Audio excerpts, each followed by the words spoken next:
মই আহিয়ে যাব বিচাৰিছো, মোক যাব দিয়া নাই, সকলে ঘৰৰ মানুহে যাব দিয়া নাই। আমাৰ মোকতো কোনো কোঅৰ্ডিনেটো কৰা নাই। আমাৰ মই এতিয়া তাৰ সিদ্ধাৰ্থৰ কাৰণেও কোনোবাই কিবা ক'লে যে তাক সি আহিব লাগিব, মোৰ কাৰণে কোনে কৈছে? মোক এবাৰ কওক, কোনোবাই যদি কৈছে যে শেখৰ আহিব পাৰে মই যাম। কিন্তু মই এটাই শুনি আছো, শেখৰকো মাৰি পেলাম, শেখৰক মাৰি পেলাম, শেখৰক য'ত দেখা পাওঁ তোক হাৰ মূৰ ভাঙি দিম, তোক চুবাই খাম।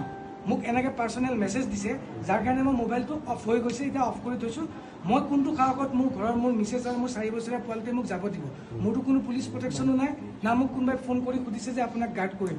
মোকতো একো কৰা নাই, মোৰ ঘৰতো এতিয়ালৈকে কোনো পুলিচ প্ৰটেকশ্যন নাই, একো নাই, নালাগেও মোক প্ৰটেকশ্যন। মইতো দুখ কৰা নাই, কিন্তু মই অকলে আছোঁ। আপোনালোক আহিছে, মোক ঘৰত পাইছে, মই বেলেগত নাই। মই এতিয়া নহয়, মই তেতিয়াই যাব বিচাৰিছোঁ। আৰু এতিয়াও দাদাৰ ওচৰত, দাদাৰ লাষ্ট কোনে তাত মুখাগ্নি কৰিব সেইটো আমাৰ অধিকাৰ নাই। ফেমিলি আছে, মেনেজমেণ্ট আছে, তেওঁলোকে ডিচিশ্যন ল'ব। আজি মোৰ সকলো শেষ। আজি মোক ফেমিলিকো চাগে মোক দৰকাৰ নাই, জুবিন গাৰ্গৰ অনুৰাগীকো মোক দৰকাৰ নাই। ইমান দিন শেখৰক দৰকাৰ হৈছিল জুবিন দাক গান গোৱাবৰ কাৰণে, জুবিন গাৰ্গক কোনোবা দিনা লগ ধৰিবৰ কাৰণে শেখৰক এবাৰ ফোন কৰিছিল, আজি ষ্টুডিঅ'ত যাব পাৰিম, দাদা আছে নেকি? এতিয়াতো শেখৰক দৰকাৰ নাই, আপুনি শেখৰক মাৰি পেলাই ভাল। আজি শেখৰৰ কোনো চিকিউৰিটিনেছ নাই। আজি মই তাতে আছিলোঁ, মোৰ কাল হ'ল, মই তাতে আছিলোঁ, পানীতো আছিলোঁ, সেইটোৱে মোৰ কাল হ'ল। আৰু মোক আজি এতিয়া কোনো ফোনো নকৰে আজিৰ পৰা, জুবিন দাই গান গাব আপোনাক ক'ত, কাৰণ দাদাক ফোন কৰিলে দাদাই কয় শেখৰৰ লগত কোঅৰ্ডিনেট কৰ, কেতিয়া গাম। মোক সেইটো কোঅৰ্ডিনেট কৰিব বুলি অকল ষ্টুডিঅ'ৰ টাইমিংটো মই কওঁ। মই গম পাওঁ যে দাদাই 7টা বজাত খোৱাৰ পৰা উঠিব, 8টা মানত আহি যাব বুলি কওঁ। গৈ পেলাই বহুত মানুহ ফ্ৰীয়ে আহে, গান নহয়। এসপ্তাহ একমাহলৈকে বছৰ দিনলৈকে গান হোৱা নাই বহুতৰ গান। কিন্তু সেইটোত মোৰ অধিকাৰ নাই যে মই দাদাক গোৱাই দিম ডেলিভাৰলি, বাই ফ'ৰ্চলি, দাদাক গাব নোৱাৰা কৰি দিম, নহ'ব। দাদাই যেতিয়া মন যাব গাব, যাৰ হ'ব তাক দিম। কিন্তু আজি মোক কোনো এতিয়া চবে কৈছে মাৰিম, তই আহিলে তোক দেখা পালে অসমত মাৰিম, কিন্তু মোক আজি দৰকাৰ নাই ন, ডেফিনেটলি দৰকাৰ নাই। এতিয়া তদন্ত যদি হয় তেনে তদন্ত আপুনি সম্পূৰ্ণ সহযোগিতা আগবঢ়াব? সম্পূৰ্ণ মানে যি লাগে, মই ক'ত যাব লাগে, মই যদি মাৰ খায়ো যাব লাগে, কোনোবাই যদি মাৰিব তুমি আহিবই লাগিব বুলি কয়, মই মাৰ খায়ো যাম। য'ত যাব লাগে মই তাতে যাম। যি সোধে মোক, মই যি জানো, মই সুস্থ অৱস্থাত থকালৈকে মই এইখিনি ছাপোৰ্ট কৰিয়ে যাম।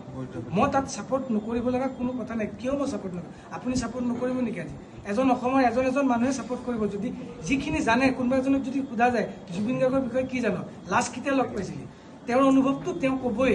লাষ্ট মই 1 বছৰ আগত পাইছিলোঁ বা 2 দিন আগত পাইছিলোঁ, দাদাই এনেকুৱা হৈ আছে। ময়ো দাদাক 19 তাৰিখলৈকে লাষ্ট পানীত লাষ্ট উশাহটো লোৱালৈকে পাইছোঁ। সেইখিনিলৈকে যিখিনি জানো মই 100%।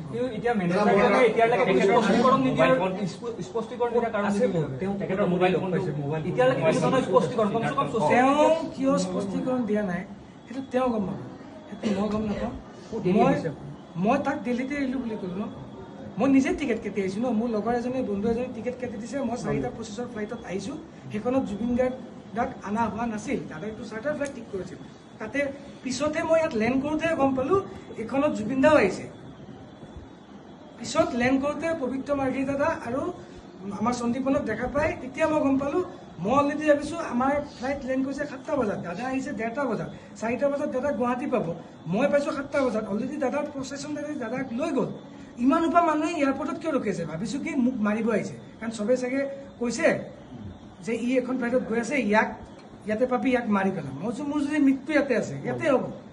পিছত দেখিছোঁ মানুহবিলাক যেতিয়া হেৰি মানে আমাৰ পবিত্ৰ মাৰ্ঘীতে আৰু সন্দীপনক দেখিলোঁ, তেতিয়া মই চব আপোনালোকে ইয়াত কিয় কি পিছত কম, তই অলপ লাহে লাহে। পিছত দেখিছোঁ দাদাৰ কফিনটো তলেদি নি পেলাই এনেকৈ ৰেড কাৰ্পেটত গৈছে আৰু মানুহবিলাক চব তাতে দৌৰি গৈছে। মই চব দাদা ইয়াত আহিছে। তেতিয়া মোৰ এটা সুখ বুলি ক'ব নোৱাৰি, এটা মানে ভিতৰত এটা উশাহৰ এটা কাণ, চকু পানী ওলাইছে। দাদাই চবেই মোক এৰি দিলে, কিন্তু এতিয়াওতো মোক এৰিয়ে দিছে। আপোনালোকে যে আহিছে, আপোনালোকে কি ভাবি আহিছে? মোৰ ওচৰত মোৰ নিউজ ওলাইছে কিবা ভিক্টিম বুলি ভাবি আহিছে।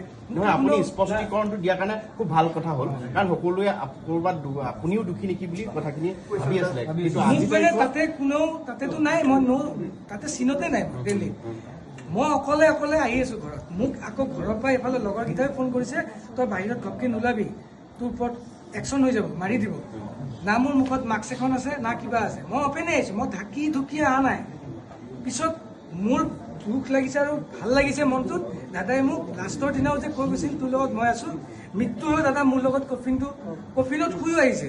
দাদাই কিন্তু দাদালে ঠিক কৰা ফ্লাইটত অহা নাই, মোৰ লগত আহিছে।